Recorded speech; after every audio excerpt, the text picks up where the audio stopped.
जय मां बंगलामुखी। बंगलामुखी जयंती 2021 में कब है और क्यों मनाई जाती है बंगलामुखी माता की जयंती? क्या शक्तियां हैं, इनका क्या योगदान है हमारे जीवन में?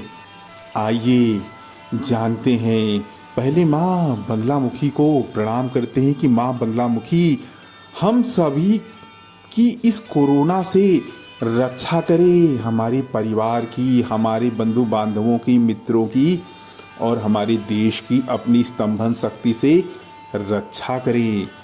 जय मां बंगलामुखी। बंगलामुखी जयंती इस वर्ष 20 मई को पड़ रही है। जी हाँ, बंगलामुखी जयंती हिंदी मास के वैशाख महीने की शुक्ल पक्ष को होने वाली अष्टमी के दिन मनाई जाती है, यानी कि अक्षय तृतीया के 5वें दिन।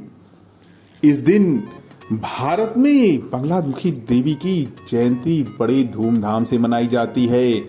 समस्त साधकों के लिए, तांत्रिकों के लिए यह दिन बहुत ही महत्वपूर्ण होता है और आम साधकों के लिए भी यह दिन बहुत ही प्रभावी समस्याओं का नाश करने वाला है। कौन है ये मां बंगलामुखी? आइए जानते हैं क्यों इनको किया जाता है इतना गौरवान्वित। वैसे तो हमारी 10 महाविद्याओं में महाविद्या अष्टम स्थान पर बंगलामुखी देवी विराजमान है। इनकी स्तंभन शक्ति से समस्त जगत के, ब्रह्मांड के सारे ग्रह नक्षत्र अपनी जगह पर स्थिर रहते हुए भी चलायमान होते हैं। समस्त नियंत्रण स्तंभन वो शक्ति है जिससे समस्त अपनी जगह पर बराबर से चलते रहते हैं, जिसे आप यूनिवर्सल ट्रुथ समझते हैं। यूनिवर्सल ट्रुथ वही है कि सभी भौतिक के सिद्धांत अपने हिसाब से काम करें, पृथ्वी अपनी धुरी पर घूमती रहे, सूर्य, चंद्रमा, नक्षत्र आदि उदय अस्त होना सब इन्हीं की स्तंभन विद्या का प्रभाव है। आज स्तंभन को आप आसानी से इस तरह से समझ सकते हैं कि सब कुछ संसार में यथावत है, लेकिन एक कोरोना की एक ऐसी समस्या है जिसकी वजह से हम लोग यंत्रवत हो गए, हम लोग भयभीत होकर सारा काम धाम छोड़कर बैठे हुए हैं। ये है स्तंभन, हमारे दिमाग बंधे हुए हैं, इसी से बाहर आना है। अष्टम महाविद्या बंगलामुखी देवी स्तंभन शक्ति से आपके सभी कष्टों का नाश करने में सहज ही समर्थ है। मां अपने भक्तों की सभी शारीरिक और मानसिक समस्याओं का नाश कर देती हैं और भक्तों की आर्थिक और सामाजिक दुर्दशा को भी दूर करती हैं। बंगलामुखी माता अपने भक्तों और साधकों को हर मनोवांछित फल प्रदान करती रही हैं। बंगलामुखी साधना का सर्वाधिक प्रयोग शत्रु नाश के लिए, कोर्ट कचहरी मुकदमों में जीतने के लिए किया जाता है। इसी से इनका ज़्यादा प्रभाव पता चलता है कि दुश्मन हमारी मनोनुकूल काम करने लगता है।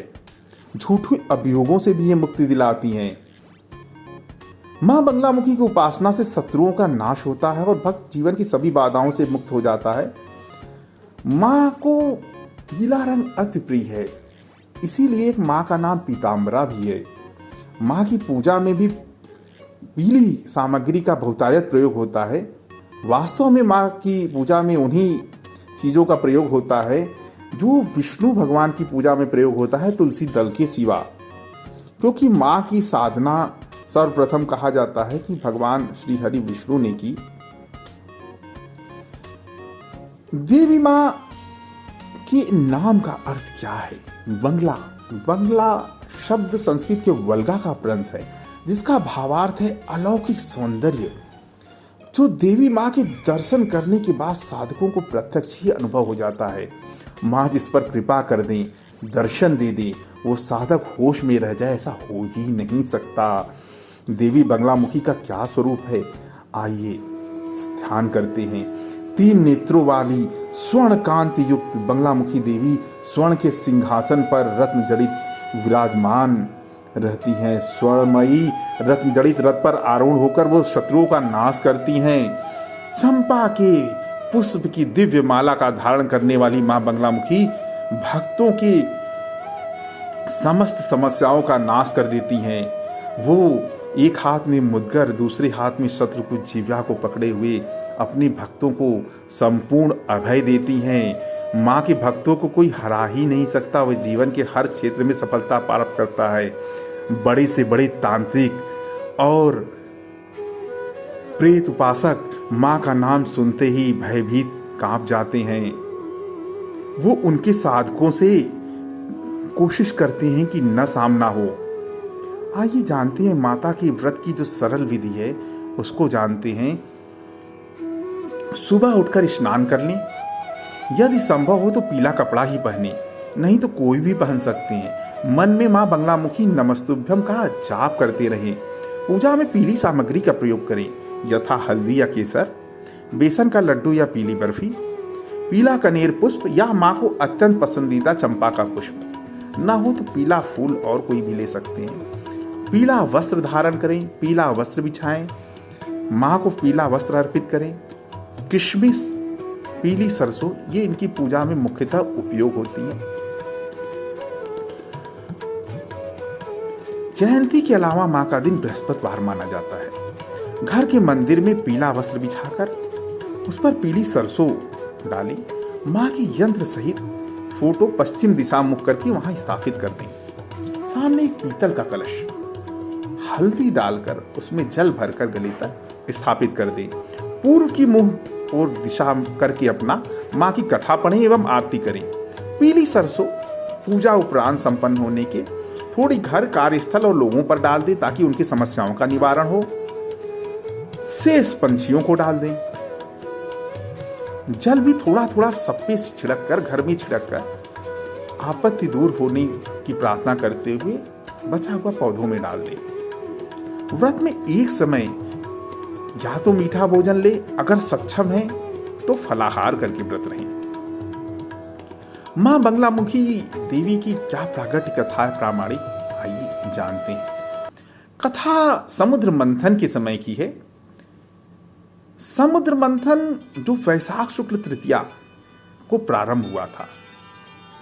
देवराज इंद्र सहित देवों ने व दानवेंद्र बलि के नेतृत्व में असुरों ने मंदराचल को मथानी व नागराज वासुकी को रस्सी बनाकर समुद्र मंथन प्रारंभ किया।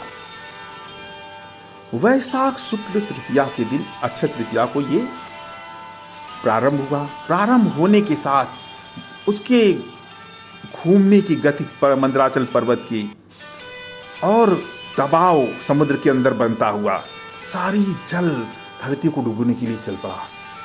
एक भयंकर सुनामी धरती को नष्ट करने के लिए चल पड़ी। साथ ही एक और समस्या उत्पन्न हो रही थी। नागराज वासुकी जो तीनों लोक में सबसे भयंकर विष के संवाहक हैं, उनका विष तीनों लोक में सबसे अधिक भयंकर माना जाता है। हलाहल के बाद उनके विष को ही सबसे भयानक माना गया है। उनके सांस प्रश्वास की भयंकर विष फुंकार से असुरों की मृत्यु हो रही थी, वो मरणासन्न हो रहे थे। इन दोनों समस्याओं से त्रिदेव परेशान हो गए और साथ में समस्त देवतागण, असुर और सारी धरती दुखी हो गई। ऐसी स्थिति में भगवान श्री हरि विष्णु ने समस्या के निवारण के लिए हरिद्रा सरोवर पर मां की उपासना का निर्णय लिया और मां की तपस्या व ध्यान करने लगे। वैशाख शुक्ल अष्टमी अक्षय तृतीया के 5वें दिन मां ने उनको दर्शन देकर उनकी मनोरथ पूर्ण करने का वचन दिया एवं उसी समय समुद्री तूफान रूपी सुनामी को रोककर सागर को वहीं स्तंभित कर दिया। साथ ही विष की ऊर्जा को भी शीतल, दाहमुक्त एवं हानि रहित कर दिया और मनोरथ पूर्ण कर दिया, जिससे सृष्टि की रक्षा व समुद्र मंथन संभव हो पाया। जब मंथन के दबाव से मंदराचल पर्वत धरती के अंदर समुद्र में पाताल की ओर जाने लगे तो भगवान श्री हरि विष्णु ने कूर्मा अवतार लिया और मां बगलामुखी ने उनकी पीठ पर स्तंभित कर दिया पर्वत को, ताकि वो घूमता भी रहे अन्य ग्रहों की तरह और स्थिर भी रहे। मां बगलामुखी की बुद्धि पर प्रभाव के कारण असुरों ने पूरे समुद्र मंथन के समय कोई भी उत्पात नहीं किया और शांति के साथ अपने कार्य में लगे रहे और समुद्र मंथन में पूरा सहयोग दिया। उनको केवल 14 रत्नों में मदिरा और घोड़ा ही मिला, लेकिन वो भ्रमित होकर शांत रहे। असुर और राक्षस जो किसी भी तरह सब कुछ लेने पे आमादा रहते हैं, वो शांत रहे। माँ का ही प्रभाव रहा। अमृत निकलने पर अंतिम में जब देवों और दैत्यों में संघर्ष होने लगा, तो माँ ने सारे दैत्यों की बुद्धि हल ली और भगवान श्री हरि विष्णु का परम सौंदर्यमयी मोहिनी रूप में फंसकर वो मदिरा को अमृत समझकर पी गए।